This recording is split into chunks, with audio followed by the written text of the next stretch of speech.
pasien yang tidak jujur saat dia berobat ke klinik atau ke rumah sakit itu pasien yang tidak mengerti, menghargai orang lain. Tapi sebetulnya yang paling dirugikan di sini adalah pasiennya sendiri. Karena apabila dia tidak jujur kepada kami, maka kami akan kesulitan untuk bisa menegakkan diagnosa yang tepat. Dengan ketidakjujuran pasien, berbahaya untuk pasien dan lingkungan, tenaga kesehatan terutama, karena kan mereka juga punya keluarga di rumah. Angka kesembuhannya juga akan semakin kecil. Sebaiknya pasien apabila ada keluhan, sampaikanlah dengan apa adanya. Gunanya adalah untuk menentukan diagnosa serta menentukan perawatan yang akan kami lakukan sehingga melindungi kamu sebagai pasien dan kami sebagai tenaga kesehatan. Jadi jangan pernah ragu untuk berkata jujur kepada kami ya.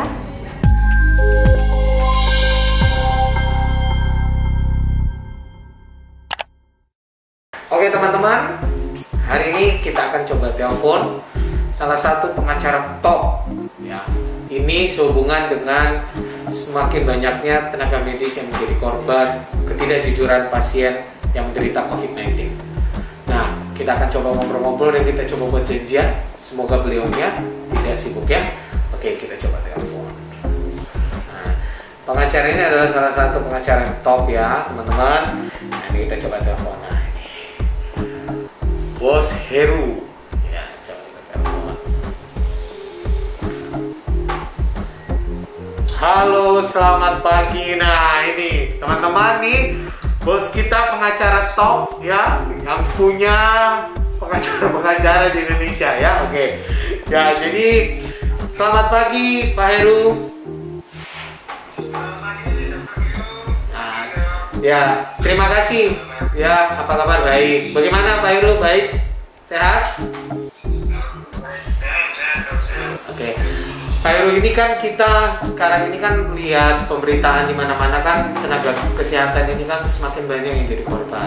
Ya, apalagi salah satu penyebabnya sekarang ini bukan masalah APD lagi, ya, tapi karena ketidakjujuran dari pasien yang ternyata itu adalah penderita COVID, tapi ngomongnya tidak jujur dan ternyata mereka menulari para tenaga medis. Nah, kita ini dari tim akan coba main ke tempat Bos Heru untuk coba kita diskusi dan kita coba cari informasi seperti apa sih fenomena seperti ini bagi tenaga kesehatan dan bagi dunia hukum seperti itu, Bos Heru. Mungkin ada waktunya, Bos Heru? Oke, Pak Dokter. Ya. Untuk main di sini kita bisa sharing apa yang saya tahu nanti akan saya sampaikan terkait profesi seorang dokter terhadap kasus-kasus yang sekarang lagi ramai berbicara. Nah, ini teman-teman ya. Terima kasih buat Bos Heru. Kita akan segera berangkat. Kita akan menuju. Ditunggu ya, Bos ya. Kita mau main ke sana, oke? Terima kasih.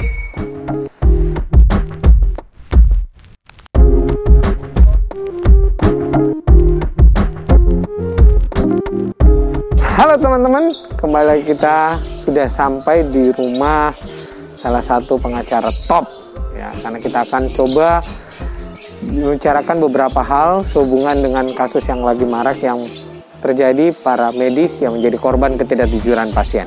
Yuk kita akan masuk, kita akan tanya-tanya sama Pak Heru. Teman.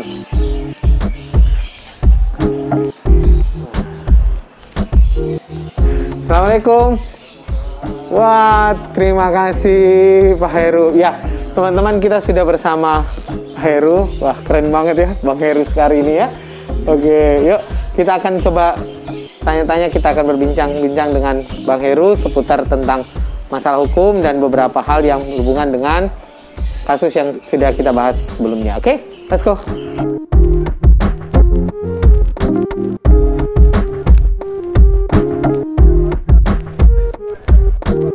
Oke teman-teman, kita sudah bersama abang saya ini, Abang Heru ya. Abang Heru ini adalah pengacara top ya. Nggak ada siapa yang nggak kenal Bang Heru ya. Bang Heru ini adalah salah satu dari Peradi ya, Pak ya. Peradi itu apa Pak ya? Perhimpunan Advokat Indonesia. Nah, Peradi itu perhimpunan alpukat ya salah ya. Advokat Indonesia. Nah jadi Pak Heru ini tergabung dalam Perhimpunan Advokat Indonesia. Nah, berarti udah pasti Pak Heru ini adalah seorang advokat, dan beliau ini sudah cukup terkenal di mana-mana. Kalau nggak percaya coba aja buka di Google ya. Keluar Bang Heru. Nah, di situ akan ada informasi-informasi tentang Pak Heru. Nah, Pak Heru ini sebenarnya jadi advokat ini pengacara enak nggak sih Pak? Ya, kalau masalah enak nggak enak itu relatif ya. Ya. Tapi secara umum kalau memang passion kita itu lebih banyak, lebih suka ngobrol, debat, itu memang kayaknya pas jadi advokat. Oh gitu. Ya. Kayaknya ganggu Pak ini maskernya Pak ya. Iya. Oke. Bro. Nah, ini saya udah siapkan ini Pak ya. Ini ada alat pelindung supaya kita ngomongnya lebih enak. Maskernya kita buka dulu ya. Oke, ini Pak buat Bapak. Baru ini Pak, baru ya. Enak kan Pak ya? Wah, ini lebih enak ini ya. Lebih enak ngomongnya, suaranya lebih jelas ya. Oke, Pak Heru berarti jadi advokat ini. Kotor nih lah. Apa ini ya? Oke, jadi advokat ini duitnya banyak ya Bang ya? Soalnya saya lihat itu ada yang kayak gini-gini loh Bang gitu loh. Wah, itu kan salah satu advokat yang kaya raya gitu ya, mungkin gimana Bang Heru? Image orang awam itu, advokat itu diidentikan dengan sesuatu atau profesi yang glamor. Ya. Itu utamanya advokat dengan kasus-kasus khusus. Ya. Yang ditangani juga hal-hal yang terkait human interest atau public figure. Itu memang orang lebih tertarik melihat itu. Sebenarnya tidak semua advokat itu seperti itu. Oh gitu. Tugas seorang advokat itu sebetulnya lebih kepada pembelaan tanpa pandang bulu, tanpa dibayar pun kita harus membela semaksimal mungkin. Itu ada di undang-undang advokat. Oh seperti itu. Tapi kalau saya lihat-lihat Bang Heru, kemarin saya coba nyari tahu informasi Bang Heru ini. Nah begitu saya ketik Heru, keluar itu Pak prostitusi online itu Pak. Ini ngomong-ngomong ini kok ada hubungannya atau gimana Pak? Kok tiba-tiba yang keluar saya cari terus keluar prostitusi online. Ya mungkin Bang Heru mungkin dalam hal ini mungkin pernah menangani kasus prostitusi online ya atau gimana Bang Heru? Iya Dok, jadi tahun kemarin di awal 2019 kebetulan ada satu kasus yang sudah semua masyarakat tahu lah. Di seorang artis yang kena tangkap, kena OTT di wilayah hukum Surabaya.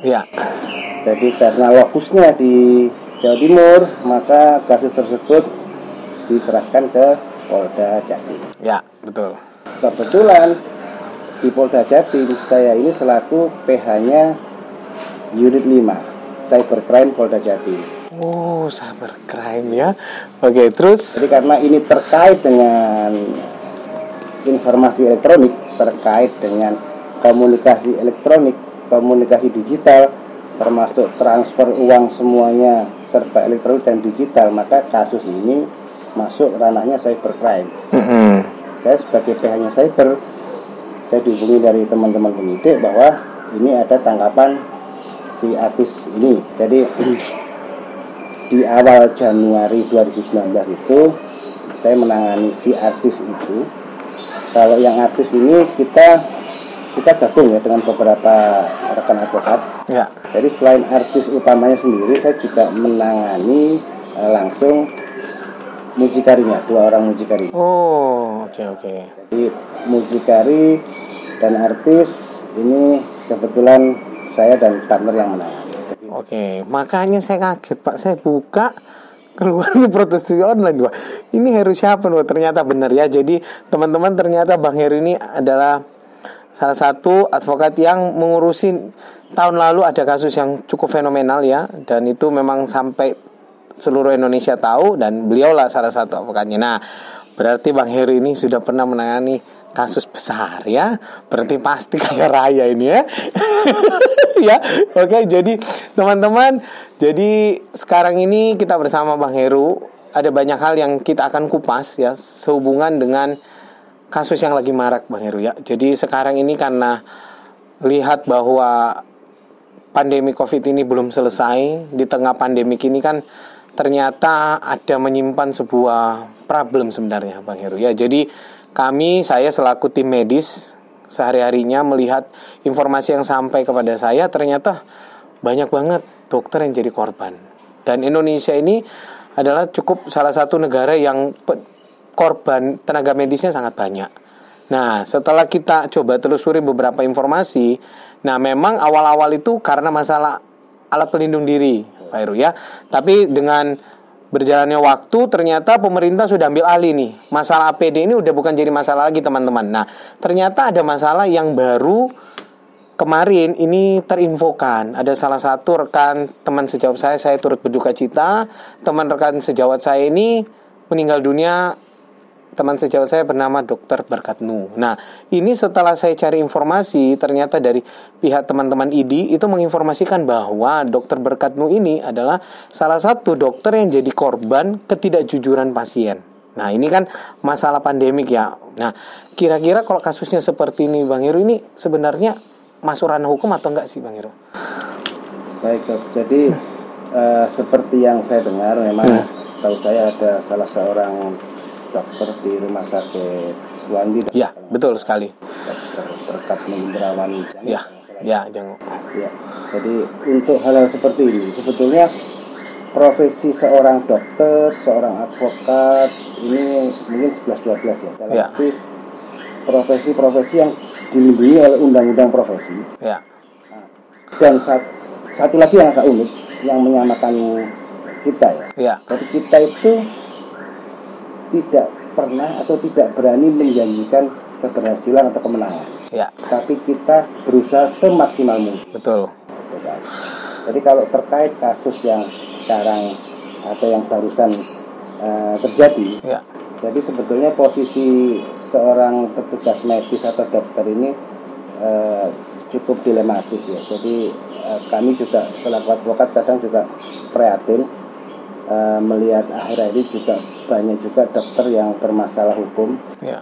Meskipun di Undang-Undang Nomor 29 Tahun 2004 tentang profesi kedokteran juga jelas bahwa utamanya di pasal 50 kan ada perlindungan terhadap profesi dokter selama tugas itu dilaksanakan dengan etikat baik dan sesuai dengan SOP. Betul. Nah, kemudian terkait dengan apa yang namanya pasien yang tidak jujur. Ya, betul. Ini memang pasien ini sepengetahuan saya, sejauh yang saya tahu, ini kan berpindah-pindah dari provinsi yang lain. Ya, betul. Infonya seperti itu. Jadi sebetulnya ini bisa ya, kalau masuk ke ranah hukum sangat mungkin. Cuma lagi-lagi mungkin ancaman hukumannya yang tidak maksimal. Jadi dasar hukumnya itu jelas. Kalau di Undang-Undang Nomor 4 Tahun 84 tentang wabah penyakit menular, itu dasar hukumnya dulu. Jadi kalau kita bicara konstruksi hukumnya, dasarnya ada dulu, triggernya apa, triggernya ini harus masuk. Jadi triggernya apa? Penyakit menular. Pasti akan debatable. Seperti apa penyakit menular?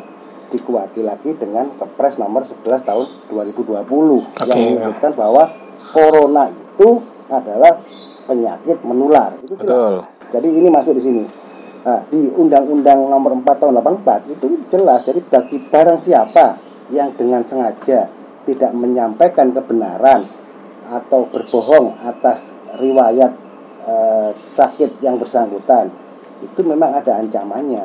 Nah, lagi-lagi ancamannya ini yang menurut kami terlalu ringan. Jadi kalau dengan sengaja di poin ayat satunya dengan sengaja itu hanya ancaman hukumannya adalah 1 tahun atau maksimal denda 1 juta. Ini kan terlalu ringan Dok. Nyawanya dokter dikasih 1 juta. Padahal iki nyawanya dokter sano ya. Lama-lama dokternya entek iki Pak ya. Kalau di ayat kedua, kalau karena kelalaian atau kealpaan itu hanya ancamannya hukuman kurungan.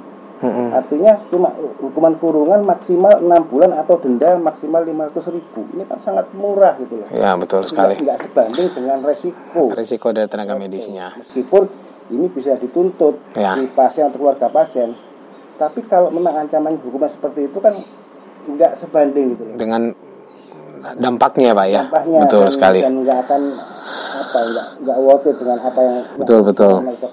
Nah, oke, jadi ternyata kan memang sekarang ini pasien yang seperti yang Bang Heru tadi sampaikan, bahwa pasien ini adalah pasien penderita yang dalam pengawasan sebenarnya Pak. Dia dari Rumah Sakit Jawa Barat, terus pindah ke Jawa Tengah, dan akhirnya sampai ke Jawa Timur.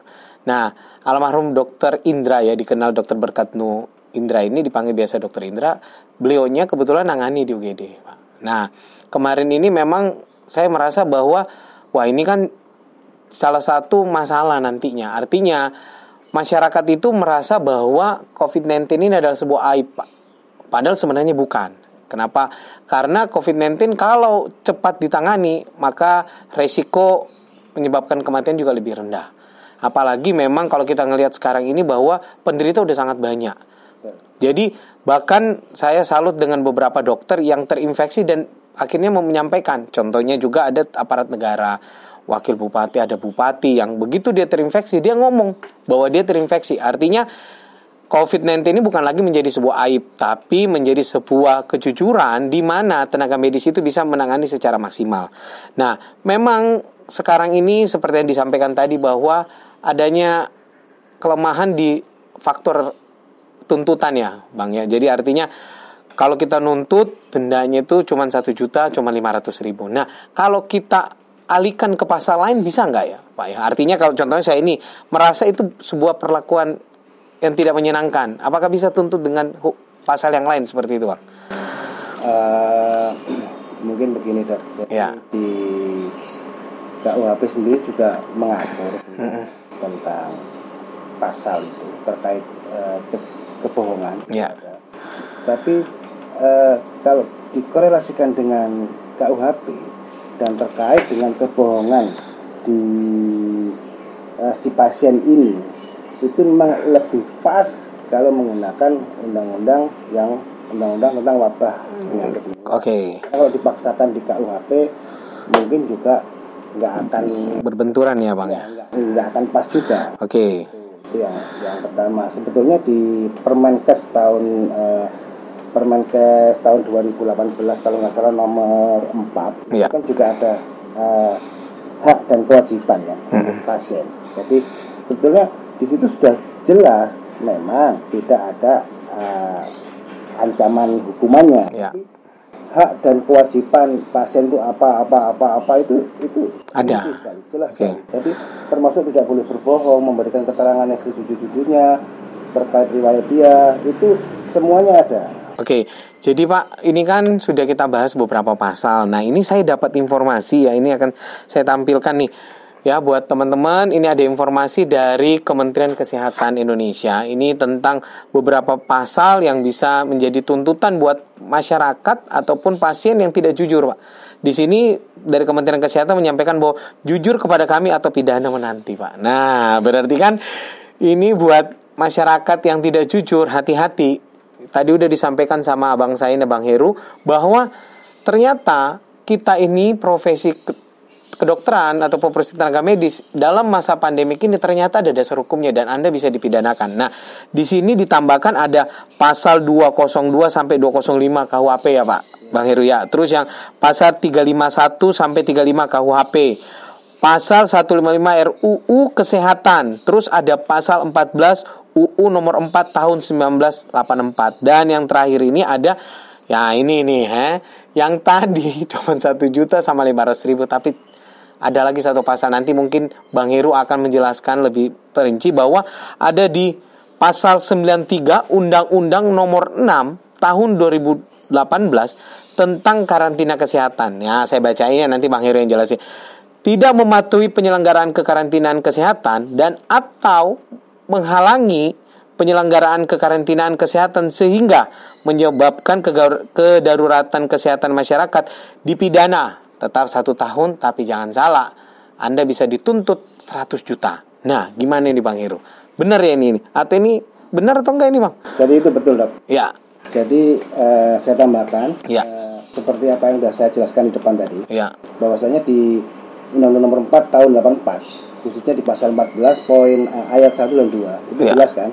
Jadi jelas ancaman hukumannya yang dengan sengaja itu 1 tahun atau denda 1 juta. Betul. Yang karena alpa atau kelalaian di poin nomor 2 di pasal 14 juga itu cuma dihukum 6 bulan atau denda 500.000. Betul. Namun kalau kita pakai undang-undang terkait karantina kesehatan, Betul. jadi Undang-Undang Nomor 6 Tahun 2018, jadi khususnya di pasal 93, Oke. ancaman hukumannya sama dengan pasal 14 Undang-Undang Nomor 4 Tahun 84. Betul. Namun denda secara materinya yang jauh lebih besar. Nah, Ini ditentukan maksimal bisa sampai 100 juta, Dok. ya betul. Ada efek jerah, Ya. nggak meremehkan. Ya betul. Jadi ini mungkin himbauan dari Kementerian Kesehatan sebenarnya adalah untuk menyampaikan kepada masyarakat, Bang. Jadi jangan sampai masyarakat merasa mungkin ya, wah kalau dituntut cuman 1 tahun ya atau bayar denda, ya tak bayar aja 1 juta. Nah masalahnya tenaga kesehatan akan semakin lama banyak yang berguguran. Dan ini jadi korban sebenarnya. Karena setelah ini kalau tenaga kesehatan itu adalah garda terdepan, artinya kalau mereka sampai berguguran, lama-kelamaan jadi masalah baru lagi, Bang. Lama-lama tenaga kesehatan semakin berkurang. Siapa yang akan menangani pasien? Nah ini jadi masalah. Dan ini memang ternyata kita bersyukur bahwa Kementerian Kesehatan dan pemerintah sudah dalam undang-undang sudah diatur bahwa ingat, kalian bisa dipidana dan denda 100 juta. Jangan main-main ya. Jadi ya harus sadar ya. Jadi ini Bang Heru ini adalah pengacara yang saya sudah temuin. Nah, Bang Heru ini siap jadi partner saya karena kita ini punya banyak kesamaan profesi. Buat masyarakat, buat tenaga medis jangan takut ya. Ini adalah salah satu contoh bahwa tidak selamanya kan selalu dibilang bahwa advokat dan dokter sering berselisih paham. Ya Bang ya. Nah, ternyata enggak. Dalam hal ini kita satu hati ya. Satu hati siap menuntut pasien-pasien yang nakal ya, yang tidak jujur, yang mungkin ngomong tidak sakit atau sementara dalam pemantauan dan tidak ngomong sejujurnya. Hati-hati. Bang Heru siap dampingin saya untuk nuntut Anda. Kenapa? Karena ini menjadi masalah. Kasihan kami ini tenaga kesehatan. Saya yakin sekarang ya Bang ya, tenaga kesehatan ini udah tidak mengenal lelah sebenarnya. Di mana-mana tenaga kesehatan ini bertugas menjaga supaya pandemi ini segera selesai. Ada aja ya, ada aja masyarakat yang nakal yang mau malah sekarang ini banyak yang berbohong ya. Bang Heru siap Bang ya kalau nanti ada tenaga kesehatan yang butuhkan pendampingan? Pasti siap. Ya, Bang Heru ini udah siap. Buat teman-teman tenaga kesehatan dimanapun Anda berada, tenang, kita ini udah ada. Udah ada Bang Heru yang siap mendampingi kita untuk membuat efek jerah bahwa pasien yang tidak jujur akan kita tuntut. Ya, dan ini sangat bisa Bang ya, dibawa ke ranah hukum sangat bisa ya, dan kita bisa tuntut ya. Oke, nah berarti buat masyarakat juga jangan salah, jangan kalian merasa tenang ya, karena ini kalau kalian tidak jujur dampaknya kalau bukan di penjara ya kalian harus bayar 100 juta ya. Itu pun sebenarnya itu tidak bisa Bang ya, tidak bisa menggantikan nyawa teman-teman sejawat yang sudah gugur. Kenapa? Karena teman sejawat ini apalagi banyak guru-guru dari kedokteran yang ternyata sudah berguguran, ada yang sudah meninggal dan lain sebagainya. Nah, ini yang sangat memprihatinkan sebenarnya. Nah, Bang Heru mungkin ada mau disampaikan kepada masyarakat sehubungan dengan pembicaraan kita. Buat masyarakat, kita bukan menakut-nakuti ya Bang ya.